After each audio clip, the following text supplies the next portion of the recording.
are now listening to the War Report Podcast Network. What's up, everybody? Welcome back to the College Loop Podcast, episode 240 of the College Loop Podcast. I am Dylan Larck, on Twitter, talk to you about the latest in college football news, because today is going to be my prediction episode where I'm going to try to predict everything about this year's college football season. I'm talking conference champions. I'm talking college ball playoffs. We got 12 teams now instead of just 4. And I have a top 5 list of my top 5 dark horse teams going to the year 2024. I love the sport of college football so much, and I'm so excited that this is the last weekend without it. Next week starts week 0, and now there is only one good game worth watching, which is Georgia Tech and Florida State. I think Georgia Tech is a very underrated team going this year. Haynes King played very good last year. I would not have had my money on Haynes King being a solid quarterback going into last year. But super excited. Sadly, I'll be at a wedding trying to hear about the game. But it's time for weddings. Wedding season is over. It's college football time. It's time for all of us to hate each other as we go into the rest of the college football season. I'm going to go and get started with the SEC. If you've been watching my SEC season preview series, you've probably heard me say a couple of times already who I think the top 2 teams are in the SEC. My SEC Conference Championship selection is, of course, Georgia and Texas. Georgia is the best team in the country. I am, spoiler alert, picking them to go be number 1 overall, probably throughout the remainder of the season. They have a tough schedule, but I think they're going to make it through because they have a roster and a coach to put up with anybody that stands in their way. Texas is a team that I think, honestly, I don't think there's only, I think, one other team that I have selected to actually win or actually go to the conference championship of their brand new conference. I think these two were pretty evenly matched. You got to see Texas last year, the college football playoffs. Finally, seemed to get over the hump and get to the postseason, or at least to the postseason they want to go to. You got Quinn Ewers back. You picked up some dudes in the portal.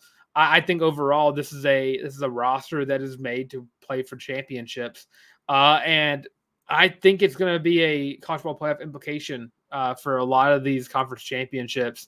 But overall, I mean, if I had to pick a team, and I know we're Auburn-based over here at the College Loop, and it hurts me to say, I think Georgia is going to win the SEC this year, bar none. I think it's going to be Georgia. I think Texas is going to be number 2. I actually have Missouri as my number 3 team in the SEC, followed by Alabama, and then followed by Ole Miss. That's my top 5 teams going into the SEC championship. And, of course, I think Georgia and Texas are going to be the last 2 playing in Atlanta because there's no divisions anymore. So in this new college football world that we're all partaking in, it is very nice to see that we finally did the top 2 teams in the SEC rather than East and West. Going into my Big 12 prediction, going to another team that I think is going to go to the conference championship of their brand new conference. I have the Ohio State Buckeyes taking on the Oregon Ducks in the Big 10 championship. The Big 10 is now up to 17 teams, if not mistaken. Is it 18 or 17? I think 18 teams. There you go, 18 teams. I don't know where I got 17 from. And Michigan lost everything going into this year. I mean, everything. Jim Harbaugh, Blake Corum, O lineman, D lineman, corners, a quarterback, everything that won Michigan the championship last year is now no longer on that team. I think Michigan probably will still finish probably top 5 in the Big 10. I think they have enough talent. Still waiting to see what kind of sanctions they're going to be put under, because I'm still surprised that they're only getting a little slap on the wrist. I'm surprised it's not something more serious. But Ohio State has the second best roster in the country. And I mean, Ryan Day, the born on third base thing is correct. I won't deny that. But this is his opportunity to finally bring Ohio State some kind of championship. If he doesn't get a championship this year, I think you start having the conversation, if you're not having it already, that maybe, just maybe, Ryan Day will never win a championship, national championship for the Ohio State Buckeyes. I think he is a solid coach. But I think that Ohio State not winning a championship in 2014 is kind of wild, considering they are constantly top of the charts when it comes to having just talent on roster, recruiting talent, just transfer portal, and in the high school. Because in case you didn't forget, Ohio State might have the best two-headed monster of running backs with Quinshon Judkins, who everyone is aware of because he was an absolute dog during his 2 years at Ole Miss, and of course Travion Henderson, who before his injury was also one of the top backs in the country. So very shocked if Ohio State doesn't at least go to the championship this year, but I don't know how much I trust Ryan Day. But Oregon also did a lot of recruiting in the portal, picking up 2 quarterbacks. Dylan Gabriel is going to be their starting quarterback. I think that guys like Evan Stewart, Oregon is the second best team in the Big Ten, and that's not really a debate. It's also up to them to finally get over the hump. Dan Lanning, while he's been at Oregon, Oregon hasn't seen the playoffs since, I want to say 2014, but haven't been back since, and continuously is one of the top teams in the AP poll and one of the top teams in the BCS poll. 12-team playoff kind of helps them out a lot with getting into it this year. I think that they're good enough to beat out the rest of the Big Ten. I mean, you're looking at teams that have like Penn State, Michigan, Iowa might be a team to look out for. USC, you don't know. And after that, you're just kind of thinking that those teams could do some damage. Like looking at teams like Wisconsin, looking at teams, Rutgers might have something to say about some of these games that can determine who goes to play for the Big Ten. But this is the SEC and the Big Ten probably have the 2 most predictable games, I want to say, for their conference championship. So if I had to pick it, that's mine. Ohio State, I think, will win the Big Ten over Oregon and securing the number 2 spot in the college football playoff rankings. Now moving on to the ACC, going to the bottom 2 of the Power 4. I have Florida State, NC State. I don't think Clemson is on an upward the upward trail. I don't think they will be for the remainder of Dabo Swinney's career. I just don't think he is doing enough work through the portal to really pick up talent. I don't think you can build a championship program strictly through the portal, because I think like Colorado and Ole Miss aren't doing the talent acquisition part correctly. But there are teams that are doing it the right way, which is grabbing players from the portal to add to your roster to help you build up, that talent of a talented roster to win championships and win more games. But I think that when you look at the 2 best teams in the ACC, I think you're looking at these 2 right here. I think Florida State picked up DJ Uiagalelei. I think they made the right pick. I think DJ was in just a wrong spot at the wrong time at Clemson. I don't think he ever got the chance. I don't think Clemson ever had an offense that was made for him. Their offense looked like it was built for the 60s. And then he goes to Oregon State, balls out for a season, has an amazing year, looks the part, and Jordan Travis leaves for the draft, and in walks DJ to take over the spot. And I think it'd be so cool and so funny to watch Florida State take the ACC with Clemson's former quarterback. But NC State's going to have something to say about that, because NC State has some dudes on their team as well. One dude being the wide receiver. I'm forgetting his name, but Conception is his last name. He was an absolute dog last year as a true freshman. NC State's a team I'm going to talk about a lot in a little bit, but looking at this game in particular, I think Florida State has the right mindset. I think they're recruiting well on both fronts. I think they have a more talented roster. I think the most talented roster in the ACC. I don't think it's really close. I think you look at teams like Virginia Tech that maybe, just maybe, could have something to say about it. Teams like Miami that you're kind of looking at to kind of see what they can do. And something that scares me, I am so terrified to pick Miami to win. I'm sorry, I'm flipping a page. I'm so terrified to pick Miami to win the ACC last year I messed up. I think I picked Miami and I picked Penn State to both make it to the 14 playoff because I thought both those teams were going to be good, and I got clowned, and I got clowned for a reason. I'm very iffy about Miami, but I think they have a talented roster that they'll be talked about in a second as well. But ACC, I think Florida State's going to win the ACC and clinching a spot in the playoffs. But I think NC State, I think they might be a team to look out for going into the season. Now going to the last P4 conference, the Big 12. I think this one kind of fits alongside the SEC and Big 12. I have Utah winning the Big 12 over Kansas State. Kansas State's a very good team. I think they'll be in the playoffs when it's all said and done. But they have a quarterback in Avery Johnson who's really, really good. Great dual threat guy.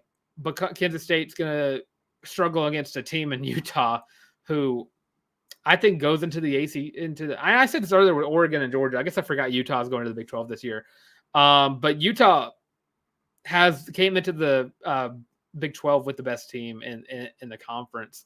And I would say even leaving the Pac-12, they had the top 3 team in the Pac-12 last year. I know Utah, absolute amazing program, underrated program over the past 10 years, always in the front of things, always competitive, always playing outstanding defense. And it's a level of defense that I think with Texas leaving and you're bringing in some teams in the Pac-12, I think you're going to see Utah as the number 1 defense in the Big 12 without a doubt.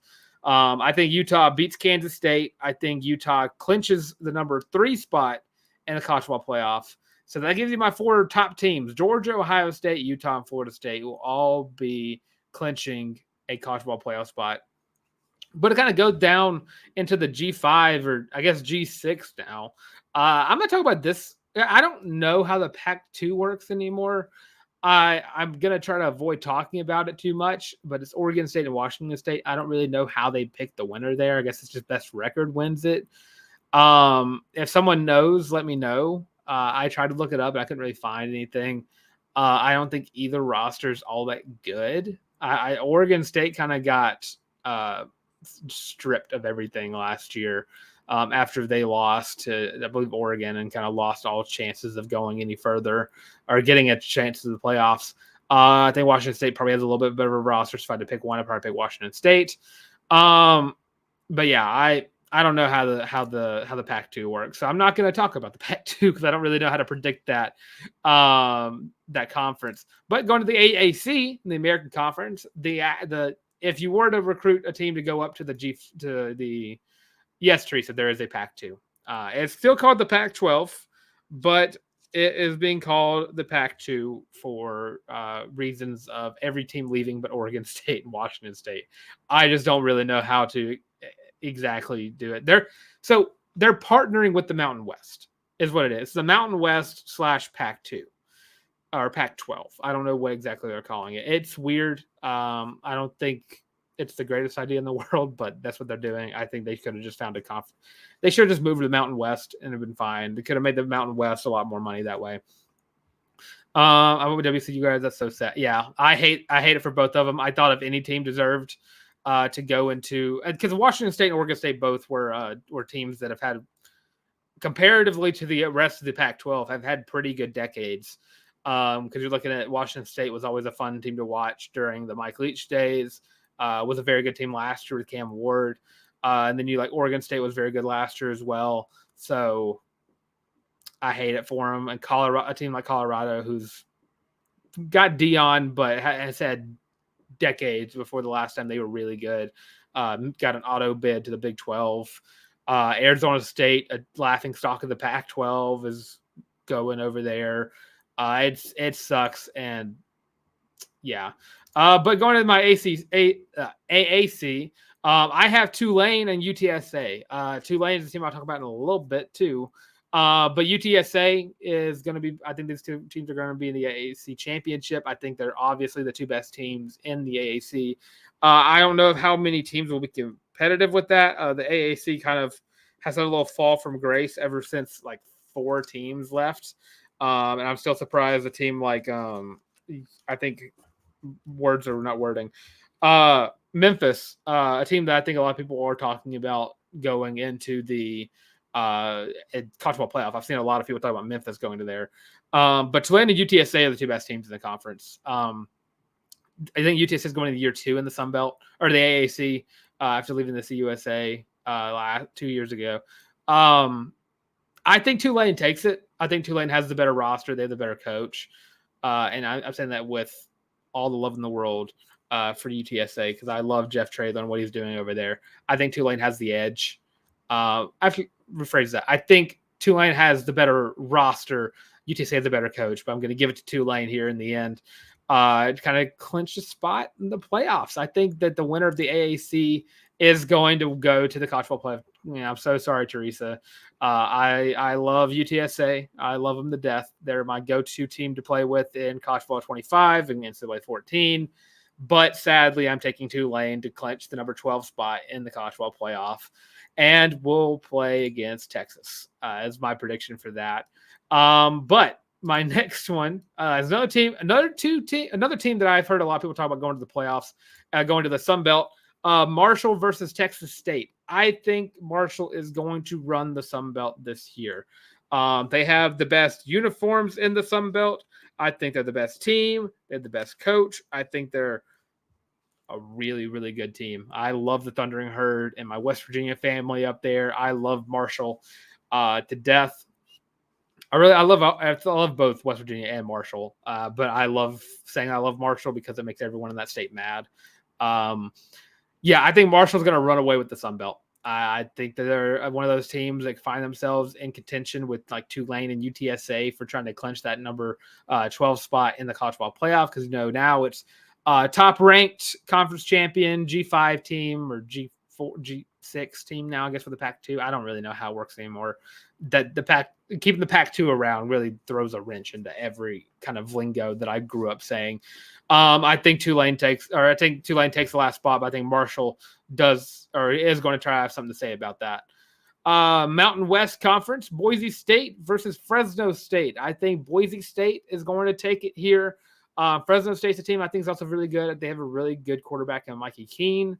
But I think Boise just has more talent to work with. I think that their coaching staff was really, really good. They lost their quarterback in Taylon Green, but I still think that doesn't stop Boise State from still being a powerhouse of the Mountain West. They have been forever, even since Brian Harsin was there. So I'm going to have to go with Boise State in this one. But this is another – I think I've seen some people put Boise State in their college football playoff, which would be fun, especially because you think about all the teams that Boise had of the early 2000s where where they finally get into a championship contending postseason game. And Teresa, I'm so sorry. They're two teams that are there. I think UTSA is a good team. If UTSA was in the Sun Belt, I think UTSA would probably be right there with Marshall. I don't know who exactly would win that game. It'd be close. But yeah, that was not made against you. So going into the MAC conference, the MACtion, as everyone calls it, as I call it, the games that take up everyone's Thursday evenings, because that's whenever they are on national television for these games. I have Toledo taking the MAC this year over Miami, Ohio, the Redhawks. Toledo just has a little bit of a MAC powerhouse over there. I think last year they were either first or second last year in the MAC. I'm trying to remember off the top of my head. But they were a team I picked last year. I've never gone wrong with picking Toledo to either win it or be there over the past few years of me picking the MAC. Toledo was one of my first G5 hats I got. I love the Rockets. I love their mascot. Their mascot's awesome. So overall, I just think Toledo's the better team. And I think they run the MAC. And Toledo might be one of those teams you see in a couple of because, again, the MAC, I think, is second to last or last on the totem pole in terms of conferences. So I think that Toledo's going to be taken out of the MAC sooner rather than later. And going to another team that I think is going to be taken out of their conference sooner rather than later, going to the CUSA. Liberty, I think, is going to run the CUSA this year. I have Western Kentucky playing them, but that's a placeholder for that game because Liberty is going to run the CUSA. I don't know why they're in the CUSA, but they are. But regardless, Liberty's going to win the CUSA. And with that, we're going to end that. There's no real way they have Caden Salter, who's the best quarterback or one of the best dual threat quarterbacks in the country. Last year, he absolutely balled out rushed for 1,000 yards. Was one of, I think, 3 quarterbacks that did that. One of them was a Heisman winner. Caden Salter, absolute dog. So I have Liberty winning the CUSA, and those are my conference predictions going into the 2024 season. And Teresa, I'm glad you still love the show, and you aren't going to hold it against me because that's what my brain's telling me. I could still be very wrong. You're talking to the guy who picked Penn State to win the championship last year, so I could just get both of them wrong, and UTSA and Texas State might win it. So I might have jinxed Marshall and Tulane there. So I love football. I talk about it all the time. I sound like I know what I'm talking about, but last year I picked Penn State, and yeah. So going into my college football playoff bracket, just to go down my list. So again, 12-team playoffs. Top 4 teams get a bye. So top 4 teams: Georgia, Ohio State, Utah, and Florida State are all going to get the byes for college football playoffs. The games I have predicted. So number 5 versus number 12. Winner would play number 4, which is Florida State. I have Texas versus Tulane as the game who will pick who plays against Florida State. Ultimately, that's going to be a Texas win. I heard earlier this week that there was a plan set in motion to make it NIT for the college football, so you don't have G5 teams playing against Texas of all teams, because Tulane, I mean, they beat USC not too long ago, I think last bowl season. I just don't think it's a fair fight. You have both teams going for playoff implications and trying to win championships. I just don't. Tulane needs to be there. And so I think Texas gets that, and they go to play Florida State. So going on to the next game, number 8, Kansas State. And then I have number 9, Alabama. Winner would play the number 1 team in the country, which I have the Georgia Bulldogs. This one's a tough one. I think both teams are going to be decent this year. I think you might see Kansas State with maybe 1 or 2 losses at most. I think you'll see Alabama with 2 losses, but Kansas State will have their second loss from the conference championship they played in. Alabama will not. I'm going to give it to Alabama strictly because I think they'll be more rested going into that game than Kansas State will. So you have Alabama playing against Georgia in the next round of the playoffs. So the next semifinal game, or the next not semifinal, but next round 1 game is going to be number 7 Missouri versus number 10 NC State. Winner's going to play against Utah. I am super high on Missouri. The only issue with Missouri is they had to play in the same conference as Georgia and Texas. So I have Missouri beating NC State. I still think NC State's a very dangerous team regardless, and I'll get to them again in a second. I think Missouri goes off to play Utah in the semifinals, and I'm just realizing this is not going to look good because I might have – no, it won't. Never mind. I almost would. Let's see. So the last round 1 game is going to be number 6, Oregon, taking on number 11, Ole Miss. Winner will play Ohio State. I think that you're going to have a rematch of the Big Ten championship. I think Oregon beats Ole Miss to go on to get revenge on Ohio State. So going into the second round, where you're going to have 1v9, then 2v6, 3v7, and then 4v5. So going from bottom to top, Florida State versus Texas, I think implies it doesn't look good for Florida State. I think Texas is one of the top 3 rosters in college football: Georgia, Ohio State, then Texas.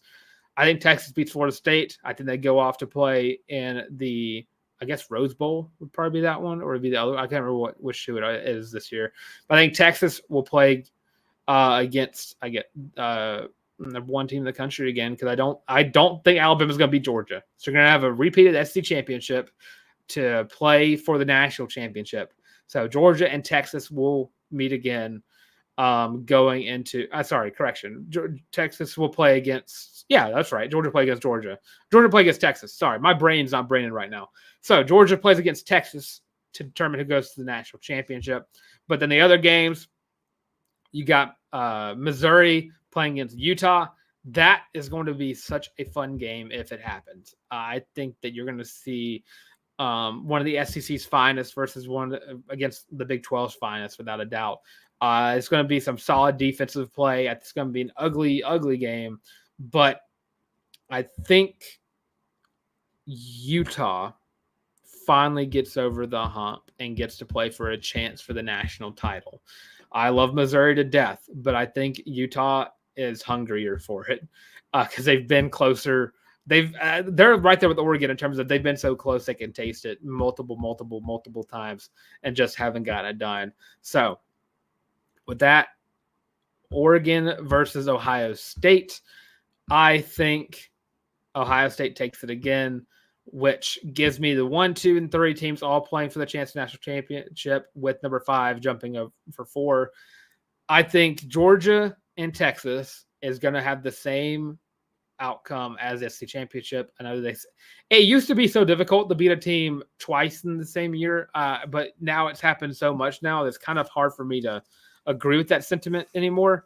But I think with that, I think Georgia and Texas this makes them playing 3 times in the same year. So Georgia will play at Texas on October 19th, then play in Atlanta versus Texas, and then probably playing in Pasadena. I don't know which side gets the Rose Bowl, but we'll probably play against. I guess I'll get to pick Atlanta. So I'll be playing against Atlanta again against Texas. Same outcome. I think Georgia beats Texas 3 times this year. Again, best roster in the country. And then you got Ohio State versus Utah. I think Ohio State gets that.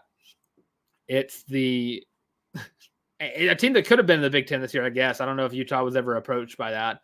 But I don't think Utah has a chance. It's going to be the number 1 roster versus number 2 roster, number 1 team versus number 2 team playing each other in the national championship. Despite the fact that we have a 12-team playoffs where you're supposed to get more parity, 1 and 2 are going to be 1 and 2 going into the national championship. Georgia versus Ohio State. This goes back to what I was saying earlier. I don't think that Ryan Day will ever win a championship for the Ohio State Buckeyes. I honestly think this year will be squandered by the fact that it's Ryan Day. That's Ohio State is such a, and if there's an Ohio State fan watching who thinks I hate Ohio State, I don't hate Ohio State, but they've had such a streak of bad luck and bad draws in the college football playoff as of late. I mean, they had to play against, who they just play against. I am baffled by my lack of remembrance of things. But when they played Georgia, I mean, the missed field goal was awful 2 years ago. And they blew it to Michigan last year, and they didn't even get to get in. It's just, I just don't have faith that Ohio State will ever win a championship under Ryan Day. And it makes no sense because they constantly have they either have the first or the best or the second best roster in the country. And it's crazy to me. It's crazy that Ohio State will never win a championship under Ryan Day. I will stand by that. I just don't think he's a championship coach. I'll preach it. I'll scream it from the mountaintops. I think Georgia gets another championship. Kirby Smart goes on to cement himself as a top 5 coach in college football because this will be his 3rd championship. Yeah, and as an Auburn fan, it sucks because you got to watch the Alabama dynasty under Saban start and then end, and then you're like, yes, let's go, and then you get to continue to watch the Georgia dynasty continue and flourish. But with that, I mean, that's my prediction. I think Georgia beats Ohio State in the championship. I, again, just do not have faith in Ryan Day to get the job done. But my last little segment I have, it will be my top 5 dark horse teams going into the 2024 season. My teams that I think will be a dangerous team going forward, a team that if I didn't list them in the conference championship, I think they're a team that are right on the outside looking in, or probably just one win away from getting there. And if they get that win, they're going to be there. But before I do that, I'm going to do a little ad break. And when we get back, I'll give you my top 5 college football dark horse teams for the 2024 season. Are you tired of having to rummage through just clothes after clothes after clothes looking for something to wear? Are you tired of your friends making fun of you for your terrible fashion sense? Well, do we have the shirt for you? Go to thewarreport.com, get your laptop out and do it right now. Go to the shop and get your very own Feelin' Loopy t-shirt as well as your college loop hat, and you can get both of them for only $25 each. Plus shipping and handling, of course. But with that, now back to your regular scheduled program. And of course, that is $25. And we got, thank you, Bubba. I'll get back to my spiel in a second. Thank you. It's my first ever donation. Disagree on the Ryan Day point. I think Ryan gets one. I think it's tough. He gets one.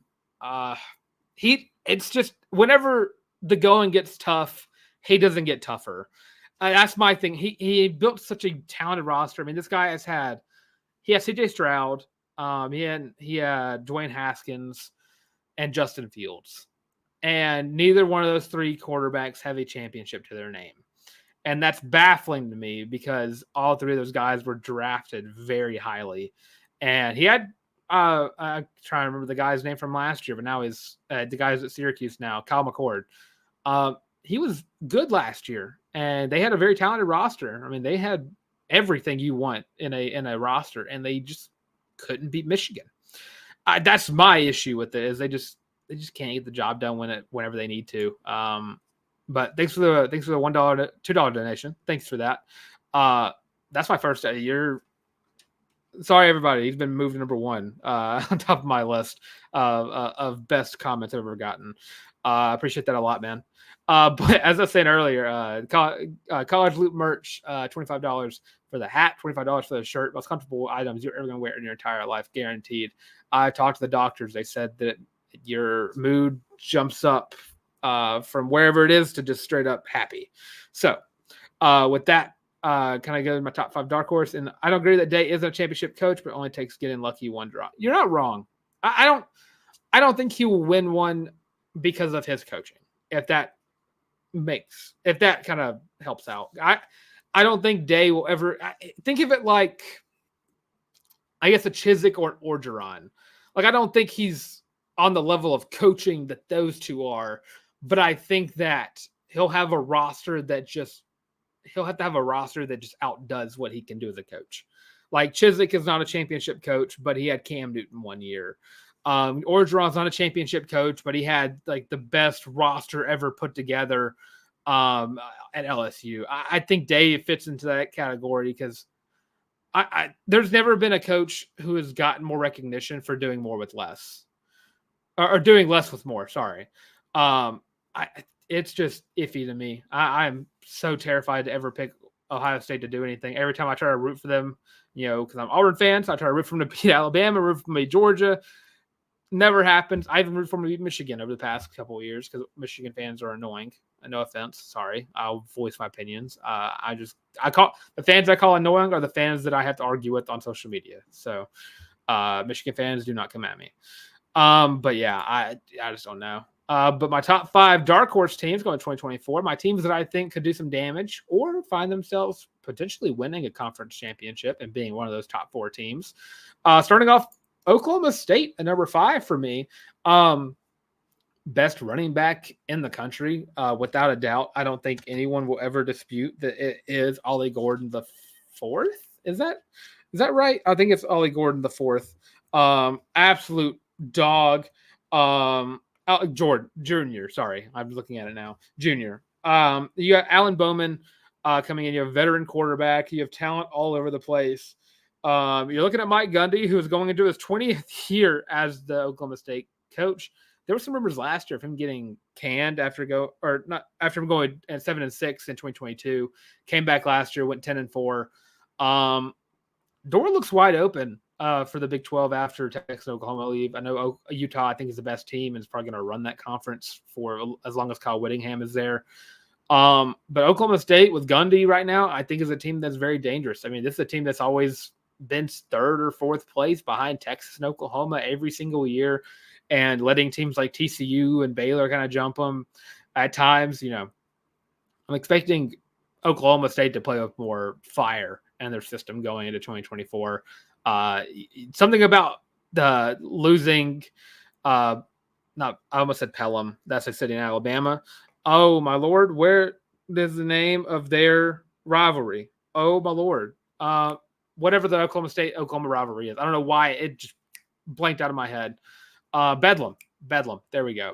Now that Bedlam is gone, you got more fire in you. There was a lot of hate in that game. They beat Oklahoma last year, which is icing on the cake, the fact that they got that win. But yeah, my number 4 team on my dark horse list. And it's sad to see the fall from grace. Last year, I picked them to win the championship. This year, they're on they could be good. They could be really good list. Penn State, man, I might fit James Franklin in the same list as I fit Ryan Day. Last year, I was so adamant on picking Penn State to go the distance for the first time ever. I bought into every single hype video I saw. I was listening to Penn State. They have Nick Singleton. They have a absolute core of running backs. I can't remember the other guy's name. But Penn State just can't get the job done ever. They had Saquon Barkley for a little bit. They had Trace McSorley. They've had so much talent over there at Penn State and under James Franklin, and just can never get past, I guess, the Rose Bowl win. Not a playoff, but just the bowl game is like the best they have to show for. I mean, they won the Big Ten one year, but didn't go to the playoffs. Penn State could do it this year. I think they could do it. I'm not going to say they will do it. I think that Penn State is the 3rd best team in the Big Ten. And I think your ceiling with James Franklin, it's always going to be that. Now that you have Oregon, you have a team of Washington who can recruit very well, even though that they are probably going to finish pretty bottom of the floor in the Big Ten. I just don't know. I just don't think that James Franklin is going to win one, but they just have so much talent that I can't not put him there, and it bugs me to death because I like Penn State. I've always rooted for Penn State a little bit. I love Saquon Barkley. The last 10 years of Penn State have been so fun to watch. I like James Franklin. I like him. I just don't think he's ever going to win a championship with Penn State. I wish he would have stayed at Vanderbilt. Who knows how good Vanderbilt might have been? Because at Vanderbilt, you can go 10-2 every year and be fine. You can go 8-4 one year and be fine. You'll get a lifetime extension if you get Vanderbilt to go 8-4 in a year. And they were ready to give it to him too. Whenever he brought Vanderbilt as close as 9 wins. I don't think they got 10, but I think they got 9, or they might have got 10 for the bowl game. I know Penn State's my dark horse, and it's hard for me not to talk positively of this team and what roster it is. They have a quarterback with all the talent in the world. I can't pick them to win the Big Ten, but I'll put them here because they could do it. Number 3, and I kind of got some comments I'll go through in a second. Number 3, I got Miami, another team that I can't not think highly of all the time. I like Miami as well. I've picked them to win the ACC over the past 2 years because I always think every year is Miami's year. I fall into the same whirlpool of emotions that every Miami fan has ever felt, all 3 of them. Mario Cristobal is a really good recruiter. I think he's a good coach. If you subtract what happened last year against Georgia Tech, you picked up guys like Cam Ward. You picked up a running back in Damian Martinez, who is an absolute stud. Both of those guys were studs for teams that are now in the Pac-2. The talent's there for Miami. It's always there for Miami. That's the issue. It's always there for Miami. It's all about getting over the hump. And I just don't know how long it'll take for them to get over that. I think that if there was ever a year, it is with the downfall of the Clemson Tigers. They don't have a too tough of a schedule. You're looking at Florida. You're looking at Florida A&M.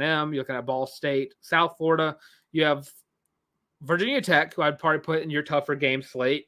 You have Cal, who I'd probably give Miami the edge on that.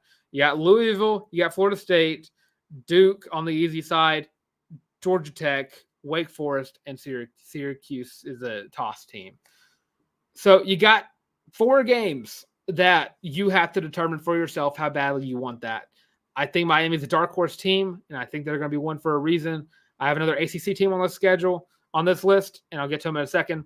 But yeah, Miami, just get over the hump, and they're going to be there. Miami is a team that has all the resources in the world, has the ability to recruit talent like no one else, but just can never get over the the hump when it comes to actually playing in the games. Number 2, I have Texas A&M. Mike Elko in his first year of being the head coach at the Texas A&M Aggies. He's just back home where he was about 3 years ago as a defensive coordinator. Took Duke to 2 really good seasons. I think the talent, again, is there for A&M. In the last 10 years, ever since Manziel, A&M has had the talent to win championships. They have. They have recruited just as well as anybody else. 2-3 years ago, they had the number 1 recruiting class in the world, and just in the record books. And I think Elko, he's the best coach A&M has had since they've been in the SEC. Now I say that because I like Kevin Sumlin. I don't like Jimbo Fisher as much, but I think Kevin Sumlin relied more on the talent that he had rather than his coaching ability. Mike Elko coaches up his players to get ready for the games. That's why Duke was so good over the past 2 years and finished with 8 wins both years, because Mike Elko gets the best out of his players, and that's what A&M needed over the past 4 or 5 years of them recruiting so heavily and highly. Mike Elko has the opportunity to kind of maybe be one of the teams that take over the SEC in a couple of years. I think that they can recruit like Georgia. I think they can, again, get the talent like Georgia can. They have everything. They have the money. They have the resources. Everything is there for Texas A&M to do what they want to do, what they have been saying they are prepared to do for years now. So A&M, dark horse team, just got to give Elko some time. I think he'll actually get there eventually. But there's a good chance he could be the I don't know who else to compare this to besides Gus Malzahn, but be the Gus Malzahn of the 2024 season and be a wonder team in year one, or Cinderella team in year one. And my number 1 dark horse team in the year 2024 is the NC State Wolfpack. I picked them to go to the ACC championship. I picked them in the playoffs. So why are they a dark horse team? Because I don't know. I haven't seen many other people pick them to do that. I've seen Miami and Florida State. I've seen Florida State and some people picking Clemson to go back to the ACC championship. I think NC State is going to be the team to watch out for in the SEC. I know there's Miami who has talent. Clemson could be very good. Who knows anymore? SMU could be a very good team. Virginia Tech could be a very good team. NC State, I think, is going to be the second best team in the SEC record-wise. I just think they have the talent to do so. I mean, they picked up Grayson McCall from the portal. They got his coordinator that he had at Coastal Carolina there. So I think you're going to see great things out of NC State this year. And they're my dark horse team. And they're also probably the team I think the most highly of going to the season out of the last 4. But yeah, that's my list of my top 5 dark horse teams going into the 2024 season. Got some comments. Dark horses, TAMU, Texas A&M. I don't know why I said TAMU. Texas A&M, Miami, USC, most boomer bust rosters in the country, in my opinion. I agree. I mean, you're going to a year with USC because I just talked about the other two, where you got Miller Moss going at quarterback, going to a new conference. I think that USC probably will finish. I don't think they'll finish in the top 5, but I think they'll finish pretty close to it in the Big Ten. I haven't really looked at their schedule, but Miller Moss, I think, was a very good quarterback when we got to see him play. You're going to miss a lot of the talent you had. I think this is going to be a year to really look at Lincoln Riley and see what he could do for USC, because I think USC had a really good year, 2 years ago. Last year kind of fell apart. So you kind of see what they can do this year, especially in this new conference. But yeah, I completely agree with your list. USC would probably be in my top 10 if I did a whole 10 list. Auburn might also be in my top 10 list, but it's not everyone there. Eric Pearson. So Dylan, will Coach Hugh Freeze win a national championship before Ryan Day does? Long term, how many championships for Hugh Freeze during his time at Auburn? If I had to make an educated guess, I'm going to say no on the first question. I think, again, I kind of agree with Bubba does with where Ryan Day might win a lucky championship one year. I think we don't know the time span. Coach Hugh has talked about what his time span looks like as a coach, when he thinks he should be competing for the SEC, when he thinks he'll be competing for the national stage. Of course, he always wants to just do it early. Everyone wants to win a championship now rather than later. Ryan Day is in win it now mode. I don't think I would be surprised, but I would be surprised in the same instance if Ryan Day was to get fired for not winning a championship at Ohio State. But I think with the talent they have this year, you got to watch out for it. But if they continue to have this level of talent, you got to wait for a down year for Georgia. And I think Ryan Day gets one there. Hugh Freeze, I think he might get one. It kind of depends. I don't know how long he plans on coaching. I think he might retire as an Auburn coach if everything goes to plan. But one at the max, I don't know. I think with the new college football playoff, I think you're just looking at a down year for it this year on the first year of doing it, because I had 1, 2, 3, and 5 in my last 2 rounds. He could get one. Again, I think it's just hard to guess that. But I don't know. The one at the max, or I think one at the minimum, one at the max kind of thing. I think he might get one. I think he might, because you're looking at Bama, who might be on a downward path. I think Ole Miss can't really hold on to the talent they get year in and year out, because I don't think we're recruiting the portal as heavily as they do as a functional way of building a championship program. I don't know about Missouri. Missouri might be a team to watch out for in the SEC for years to come. I don't know how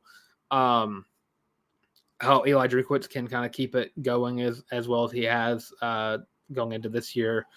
Georgia is going to be the team to always watch out for. As long as Kirby Smart is there, Georgia is going to be a threat to the SEC, or not to the SEC, in the SEC. And then it's up to Texas and Oklahoma. I mean, they're the two teams who just got done running a conference for 20 plus years. And now they're in the SEC, where they're going to have more funds and more leeway with what they get spent on to get facilities and get more recruits. And Auburn, of course, is recruiting well right now. Class 2026 is number 1 class in the country. If you're following his path, I still think Ryan Day can get one before Hugh does. But it would be cool if it was the other way around. I think you're looking at 2026 was the year that Hugh said he thinks Auburn will be in that position to win a championship. So not this year, not next year, but the next year. That's when he said Auburn would have the best chance to win one. But yeah, I just don't know. It's hard to predict 2 seasons in advance like Hugh Freeze is doing. But I mean, he's recruiting so well over the past 2 recruiting classes, but he's recruiting very well for this recruiting class. He's also recruiting extremely well for the next recruiting class. So those are my predictions for the 2024 season. I got one more comment. Eric Pearson again. I hope Coach Freeze is at Auburn for at least 15 seasons. And that time, I hope he could win as many as 5, all based on his comments and his recruiting. 15. How old is Hugh Freeze? I don't even know how old Hugh Freeze is, as my computer just died for a second. Hello. Okay. Hugh Freeze is 54. So 15 years would put him as 69 years old, going on 70. That's up to Hugh. I don't think Hugh Freeze screams coaching to his 70s. He's a family man through and through. I know Nick Saban was too, and Nick Saban was 70-something whenever he retired. How old is Nick Saban? I know Nick Saban's at least 70, and no one pull up Bill Snyder. Bill Snyder's a rare breed. Nick Saban's 72 years old. So Hugh Freeze doesn't have the vibe of a guy who will coach you to his 70s. I think he'll retire before he gets that close to 70. 10 years, maybe. 8 years sounds right. It kind of just depends. I think he would retire as a Tiger before he would get fired. I don't think he's going to get fired. I think he'll retire as a Tiger. But I don't know if he makes it to almost 20 years as Auburn's coach. That's really up to him. But many as 5 is wild, considering that you have so many other teams that are going to be good enough to win that championship. That you have to recruit out of your mind. You have to get number 1 classes every year almost to just be able to win 5 in that much of a span. That's what Nick Saban did. Nick Saban recruited very well, and he won a lot of championships because of it. He was number 1. I saw a graphic, and it was like 8 teams' average recruiting rankings over the past decade, and Alabama's was crazy because it was 1.7. Everyone else was 3. It was second place was 3 point something, and everyone else just went all the way down, out, and then 1.7 is crazy. That's just Nick Saban's a rare breed. He's the number one coach to ever have been on the sideline of a college football game. I don't know. I would love it if Auburn won 5 championships in a year. Yeah, Eric Pearson, you're bugging. You are bugging hard. I have the glasses if you want to wear them. These are my bugging glasses. I wear them sometimes, but this is some next level bugging. You might need to go to the doctor and get that checked out. That's affecting your brain, dude. But that does it for my predictions for this installment of the College Loop Show. If you enjoy my predictions and want to see me predict the rest of the SEC, I am doing that every day at noon. So today's episode, I believe, was about the Florida Gators. I know that for a fact because I recorded it this morning. Tomorrow will be the Georgia Bulldogs. And I want to thank everybody who's been watching the Auburn one. The Auburn one kind of blew up, and I am loving it. I love all of y'all for your continuous support of the show and everything that I do over here at the College Loop Podcast. So I just want to thank everybody yet again for that. Don't forget to buy the merch as well if you want to continuously support the show. But if you don't want to spend the money on the shirts, liking and subscribing is all you got to do. And I have 853 people in the world. Sorry, you're all a tier below. 800. Let me do the math correctly. Move it down a little bit. But everyone's in my top 1,000 people in the world. As soon as you subscribe, you get in that list as well. Family comes first. And then it's just all of y'all. I continuously love all of y'all for the support that y'all give us over here at the College Loop. With that being said, thanks for watching this episode. I'm probably wrong, so don't use any of your money to gamble for these picks unless you're completely confident in my ability to predict. Remember last year I did pick Penn State to win the championship. But with that, thanks for watching the Stump of the College Loop podcast. I'm Dylan Larck, Boateng on Twitter. Follow me on Instagram as well at Dylan Larck at DYLENLARCK. And don't forget to go follow us on socials at the College Loop, literally everywhere: TikTok, Facebook, Instagram, the works, all is at the College Loop. And don't forget to check out the audio version of the show as well on Spotify Podcasts, Google Podcasts, of course, Amazon Music. And again, as I always say, War Eagle, and this has been the College Loop Podcast.